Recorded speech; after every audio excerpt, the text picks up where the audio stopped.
అందరికీ నమస్కారం। మరి ఈరోజు ఈ మహానాడు కార్యక్రమానికి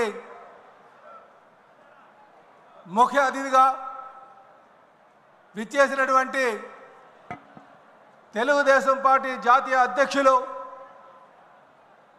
ముఖ్యమంత్రి గారైనటువంటి శ్రీ నారా చంద్రబాబు నాయుడు గారికి, అలాగే తెలుగుదేశం పార్టీ జాతీయ ప్రధాన కార్యదర్శి విద్యాశాఖ మంత్రి లోకేష్ గారికి, ఈ వేదిక మీద ఉన్నటువంటి తెలుగుదేశం పార్టీ పోలిట్ బ్యూరో సభ్యులకు, అలాగే కేంద్ర రాష్ట్ర మంత్రివర్గానికి, అలాగే పార్లమెంటు సభ్యులకు, శాసన మండలి సభ్యులకు, శాసన సభ్యులకు, తెలుగుదేశం పార్టీలో వివిధ హోదాల్లో ఉన్నటువంటి నాయకులకు అందరికీ నమస్కారాలు తెలియజేసుకుంటూ స్వాగతం సుస్వాగతం। అలాగే కడప మహానాడు 24-25కి ఈ రాష్ట్ర నలుమూల నుంచి విచ్చేసినటువంటి నాయకులకు స్వాగతం సుస్వాగతం। అలాగే కడపలో ఆతిథ్యం ఇచ్చి సహాయ సహకారాలు అందించినటువంటి కడప తెలుగుదేశం పార్టీ నాయకులకు, కార్యకర్తలకు, కడప జిల్లా ప్రజానికానికి నమస్కారాలు తెలియజేసుకుంటూ స్వాగతం చెప్తున్నాం। అలాగే ప్రపంచవ్యాప్తంగా ఉన్నటువంటి తెలుగు వారికి, అలాగే ఆంధ్ర ప్రజానికానికి నా నమస్కారాలు తెలియజేసుకుంటున్నా। ఈరోజు ఈ మహానాడులో నా అనుభవంగానే చూసుకుంటే, నేను మొట్టమొదటిసారిగా ఒక కార్యకర్తగా మహానాడుకు రావడం జరిగింది। ఆ తర్వాత గాజువాక ప్రజానికం ఆశీర్వాదంతో గాజువాక శాసనసభ్యుడిగా హాజరవడం జరిగింది। ఈరోజు తెలుగుదేశం పార్టీ రాష్ట్ర అధ్యక్షులుగా తెలుగుదేశం పార్టీ కుటుంబ సభ్యులతో పాల్గొనడానికి నాకు చాలా ఆనందంగా ఉంది। ఈ అవకాశం కల్పించినటువంటి తెలుగుదేశం పార్టీ జాతీయ అధ్యక్షులు ముఖ్యమంత్రి గారికి నా పాదాభివందనాలు తెలియజేస్తున్నా। అలాగే అనుక్షణం భుజం తట్టి నేనున్నాను, ముందుకు వెళ్ళు అని చెప్పేసి సహకారం అందిస్తున్నటువంటి లోకేష్ బాబు గారికి నా ధన్యవాదాలు। అలాగే నేను వేసే ప్రతి అడుగులో తప్పటడుగు పడకుండా నడిపిస్తున్నటువంటి తెలుగుదేశం పార్టీ సీనియర్ నాయకులందరికీ కూడా నా ధన్యవాదాలు। ఈరోజు రాష్ట్ర అధ్యక్షులుగా మొదటి ప్రసంగం చేస్తున్నందుకు ఇది నా జీవితంలో మర్చిపోలేనటువంటి సంఘటన। ఇది నాకు వ్యక్తిగతంగా దొరికినటువంటి గౌరవం ఒకటే కాదు, ఇది పార్టీ సిద్ధాంతాలపై నమ్మకానికి ప్రతీక అని చెప్పి ఈ సందర్భంగా తెలియజేస్తున్నా। అంటే తెలుగుదేశం పార్టీ ఎవరైతే పార్టీ సిద్ధాంతాలకు అనుగుణంగా ఉంటారో వారు ఉన్నతమైన స్థాయికి పార్టీలో దక్కుతుందనడానికి ఇది ఒక నిదర్శనం అని చెప్పి ఈ సందర్భంగా తెలియజేస్తూ, ఇది నా పూర్వజన్మ సుకృతంగా భావిస్తున్నా। సోదరులారా, కడపలో మహానాడు పెడదామంటే చాలామంది నాయకులు ఎన్నో సందేహాలు చెప్పారు. ఇక్కడికి వస్తే సభను నడపనివ్వరని, ప్రజలు సహకారం అందించరని, దౌర్జన్యాలు చేస్తారని ఇలాగ ఎన్నో అపోహలు పెట్టారు. కానీ ఈరోజు ఇక్కడికి వచ్చిన తర్వాత కడప ప్రజలు ఇచ్చినటువంటి సహకారం, తెలుగుదేశం పార్టీ నాయకులు ఇచ్చినటువంటి తోడ్పాటు నిజంగా చాలా అద్భుతం అని చెప్పి ఈ సందర్భంగా తెలియజేస్తున్నా. ఈరోజు ఈ మహానాడు వేదికగా కడప యొక్క ఖ్యాతిని ప్రపంచ తెలుగు వారికి అందరికీ కూడా ప్రపంచానికే తెలియజేస్తున్నామని చెప్పి ఈ సందర్భంగా తెలియజేస్తున్నాం. ఈరోజు ఈ మహానాడు కోసం మాట్లాడుకుంటే కీర్తిశేషులు నందమూరి తారక రామారావు గారు తెలుగుదేశం పార్టీ 1982లో స్థాపించి 8 నెలల్లోనే ముఖ్యమంత్రి పదవిని అధిరోహించి 1983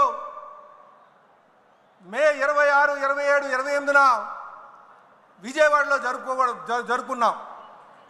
ఆ రోజు 26, 27 మహాసభలుగా 2 రోజులు జరుపుకున్నాం. 3వ రోజు మహానాడుగా మరి విజయవాడలో సిద్ధార్థ మెడికల్ కాలేజీలో పెట్టుకోవడం జరిగింది. ఆ రోజు తెలుగుదేశం పార్టీ వ్యవస్థాపకులు కీర్తిశేషులు అప్పుడు ముఖ్యమంత్రిగా ఉన్నటువంటి ఎన్టీ రామారావు గారు ఈ దేశంలో ఉన్నటువంటి అనేక నాయకుల్ని, ప్రముఖుల్ని, వివిధ పార్టీ ప్రముఖుల్ని పిలిపించి ఉపన్యాసకులుగా ఆహ్వానించబడింది. అందులో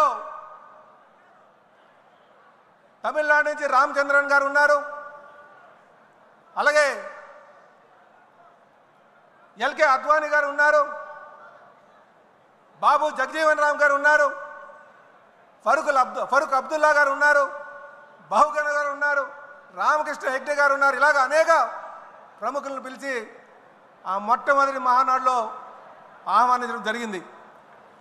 ఆ రోజు మొదలైనటువంటి ప్రస్థానం ఈరోజు కూడా కొనసాగిస్తున్నారంటే ఆ రోజు కీర్తిశేషులు నందమూరి తారక రామారావు గారి యొక్క ఆలోచన అని చెప్పి ఈ సందర్భంగా తెలియజేస్తున్నాం. దానికి మీ యొక్క సహకారాలు కూడా కారణమని. ఆ రోజు తెలుగుదేశం పార్టీ స్థాపించినప్పుడు తెలుగువాడు అన్న గౌరవంతో, తెలుగువాడు ఆత్మగౌరవం అనే నినాదంతో మొదలుపెట్టుకున్నాం. అలాగే సమాజమే దేవాలయం, ప్రజలే దేవుళ్ళు అనే నినాదంతో మొదలుపెట్టుకున్నాం. పేదవాడికి పట్టెడు అన్నం పెట్టాలి, కట్టుకోవడానికి బట్ట ఉండాలి, ఉండడానికి ఇల్లు ఉండాలి అనే సింపుల్ మేనిఫెస్టోతో మనం మొదలుపెట్టుకున్నాం. అలాగే ఆ రోజు రాష్ట్రంలో ఉన్నటువంటి అనిశ్చిత, తెలుగువాడి యొక్క గౌరవాన్ని ఢిల్లీలో తాకట్టు పెట్టినటువంటి పరిస్థితి, నిడకలేనటువంటి ప్రభుత్వాలు, సంవత్సరానికి ఒక ముఖ్యమంత్రి మారేటువంటి పరిస్థితి, బడుగు బలహీన వర్గాలకి నట్టేట ముంచేటువంటి పరిస్థితి, అలాంటి దుర్భరమైన పరిస్థితిలో తెలుగు వారికి అండగా ఉండాలి,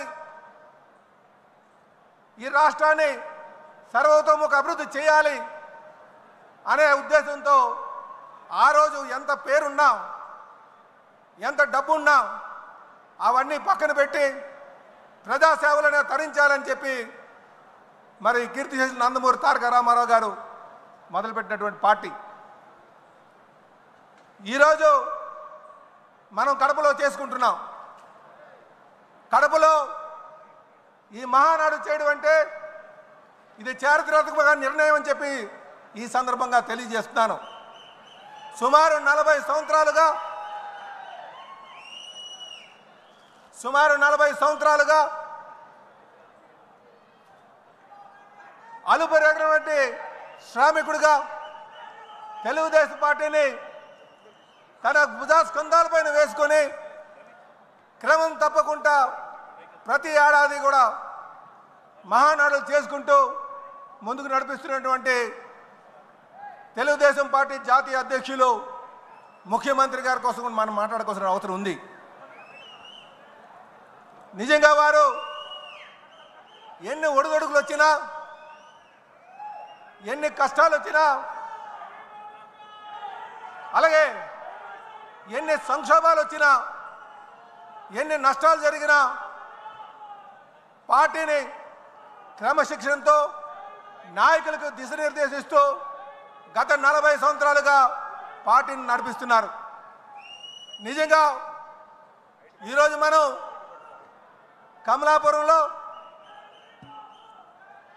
సీకేదండి మండలంలో పబ్బాపురంలో జరుగుతున్నటువంటి ఈ మహానాడు సాక్షిగా మనమందరూ కూడా వారికి అండగా ఉండాలి, వారి అడుగుజాడల్లో నడవాలి, మంచి నాయకులుగా తయారవ్వాలని చెప్పి ఈ సందర్భంగా తెలియజేస్తున్నాం.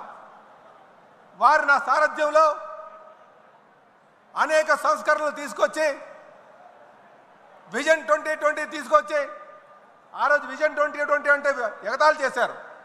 కానీ 2020కి వచ్చిన తర్వాత ఆ విజనరీ లీడర్ యొక్క ఆలోచనలు ప్రపంచం అంతా కూడా గమనించింది. What CBN things today the nation things tomorrow అనే విధంగా వారి ఆలోచనలు ఉంటుందనడానికి విజన్ 2020 నిదర్శనం అని చెప్పి తెలియజేస్తున్నాం. అలాగే ఈరోజు 2047 స్వర్ణాంధ్ర అనే విజన్ తీసుకున్నారు. దానికి మనమందరం కూడా ఆయన అడుగుజాడల్లో నడవాల్సిన అవసరం ఉందని చెప్పి ఈ సందర్భంగా తెలియజేస్తున్నాం. అలాగే ఈరోజు కాలానికి అనుగుణంగా నిర్ణయాలు తీసుకుంటూ యువగలం ద్వారా యువతని పార్టీలోకి తీసుకొచ్చి జవసత్వాలను చేకూర్చినటువంటి లోకేష్ బాబు కోసం మనం మాట్లాడుకోవాల్సిన అవసరం ఉంది. కార్యకర్తలందరికీ అండగా ఉంటూ వారి సంక్షేమాన్ని తీసుకుంటూ వారికి ఏ కష్టం వచ్చినా సరే ఆదుకుంటూ ముందుకెళ్తున్నటువంటి తీరు, అలాగే వారు మనకి రేపు కాబోయే భవిష్యత్ నాయకుడు అని చెప్పి ఈ సందర్భంగా తెలియజేస్తున్నాం. ఏదో ఎన్టీ రామారావు గారు మనవడనో చంద్రబాబు నాయుడు గారు అబ్బాయనో నేను ఈ మాట మాట్లాడలే. నేను క్షుణ్ణంగా దగ్గరుండి ఆయన గమనించాను కనుక ఈ మాట చెప్తున్నా. 2019లో మంగళగిరిలో ఓడిపోయిన తర్వాత అదే నియోజకవర్గాన్ని పట్టు వదలకుండా నడిపించి ఈరోజు రాష్ట్రంలో అత్యధిక మెజారిటీలో 3వ స్థానంలో ఉన్నారంటే ఆయన ఒక నాయకుడిగా పటిమ కనిపిస్తుందని చెప్పి తెలియజేస్తున్నాం. కనుక సోదరులారా, తెలుగుదేశం పార్టీకి అనుభవం ఉన్నటువంటి నాయకత్వం చంద్రబాబు నాయుడు గారి ద్వారా, యువ నాయకత్వం లోకేష్ బాబు ద్వారా, అలాగనే పవిత్రమైనటువంటి ఆలోచనలో పునాదులు వేసినటువంటి పైనుంచి ఆశీర్వాదం అందిస్తున్నటువంటి మరి కీర్తి చేసిన నందమూరి తారక రామారావు గారి యొక్క ఆశీస్సులు ఉన్నాయని ఈ పార్టీకి ఆచంద్రార్కం అని చెప్పి ఈ సందర్భంగా తెలియజేస్తున్నాం. ఎందుకు ఆచంద్రార్కం అంటున్నానంటే ఈ మూలాలు పార్టీ యొక్క మూలాలు చూడాలి. ఈ మూలాలు ఒక నీతి నిజాయితీ మీద నిర్మించబడినటువంటి పార్టీ. అలాగే ఇదే సందర్భంగా కార్యకర్తల కోసం మాట్లాడాల్సిన అవసరం ఉంది. నాయకులకు ఏదైనా కష్టం వస్తే మొట్టమొదటిగా చెప్పుకునేది కార్యకర్తలకి, కుటుంబ సభ్యులకి చెప్పుకుంటాం. కానీ వారు వీధుల్లోకి వచ్చేటువంటి పరిస్థితి ఉండదు, అందరినీ చేసేటువంటి పరిస్థితి ఉండదు. కానీ నాయకుడికి అండగా ఉండి మన నాయకుడిని 52 రోజులు నిర్బంధిస్తే ప్రతి ఒక్క నాయకుడు కూడా బయటకు వచ్చి మీ యొక్క సహకారం, మీ యొక్క పోరాటం నిజంగా మరువలేంది. అందుకే ఏ నాయకుడికైనా సరే మీరు అందించేటువంటి సహాయ సహకారాలే, మీ యొక్క తోడ్పాటే చాలా ముఖ్యం అని చెప్పి తెలియజేస్తున్నాను. ఆ రోజు మన నాయకుడిని అన్యాయంగా నిర్బంధించినప్పుడు మీరు చూపించినటువంటి చొరవకి మీ అందరికీ కూడా చేతులెట్టి నమస్కరిస్తున్నాను. అలాగే మనం ఈరోజు ఈ మహానాడు ద్వారా ఇదేదో కేవలం సభ కాదు, ఈ సభ ద్వారా ఈ రాష్ట్రానికి దశ దిశ నిర్దేశించేటువంటి తీర్మానాలు చేయబోతున్నాం. కనుక ప్రతి నాయకుడు కూడా ఒక నాయకుడిగా ఎదగాలంటే ఎటువంటి ఆలోచనలు చేయాలన్నది ఇక్కడి నుంచి తెలుసుకోవాల్సినటువంటి అవసరం ఉంది. తెలుగుదేశం పార్టీ అనేక నాయకులను తయారు చేసి అందించినటువంటి తీరు, అలాగే బడుగు బలహీన వర్గాలందరినీ కూడా రాజకీయ అవకాశాలు కల్పించినటువంటి తీరు.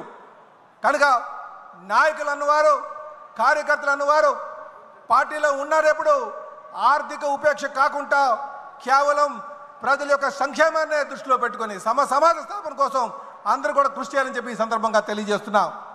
అలాగే మనం అధికారంకి వచ్చాం, అందరికీ సముచిత స్థానం ఇవ్వలేకపోవచ్చు, అంత మాత్రాన అలిగి కూర్చోడానికి వీలు లేదు. మనం ఏమాత్రం కూడా ఎమరపాటుతో ఉంటే కాలకేయుల్లాగా వాళ్ళు చూస్తున్నారు. గత 5 సంవత్సరాలుగా ఈ రాష్ట్రాన్ని దోచుకున్నటువంటి వారికి మనం బుద్ధి చెప్పాలి అంటే 2029కి మళ్ళీ మనం అధికారికి రావాల్సిన అవసరం ఉంది. మీ యొక్క సహాయ సహకారాలు అందించాల్సిన అవసరం ఉందని చెప్పి తెలియజేస్తూ నాకు ఈ అవకాశం ఇచ్చి ఈ అద్భుతమైనటువంటి వేదిక మీద మాట్లాడే అవకాశం ఇచ్చినటువంటి మన రాష్ట్ర ముఖ్యమంత్రి వర్యులకి మరొక మారు నేను ధన్యవాదాలు తెలియజేస్తూ, నాయకులందరికీ కూడా ధన్యవాదాలు తెలియజేస్తూ సెలవు తీసుకున్నాను. జై తెలుగుదేశం, జై తెలుగుదేశం, జై తెలుగుదేశం. అమర్ రహే ఎన్టీఆర్, అమర్ రహే ఎన్టీఆర్. నారా చంద్రబాబు గారి నాయకత్వం, నారా చంద్రబాబు గారి నాయకత్వం, నారా చంద్రబాబు గారి నాయకత్వం, యువ నాయకులు లోకేష్ గారి నాయకత్వం, యువ నాయకులు లోకేష్ గారి నాయకత్వం. జై హింద్. ధన్యవాదాలు శ్రీనివాస్ గారు. తర్వాత వక్తలందరికీ చిన్న విజ్ఞప్తి. రాష్ట్ర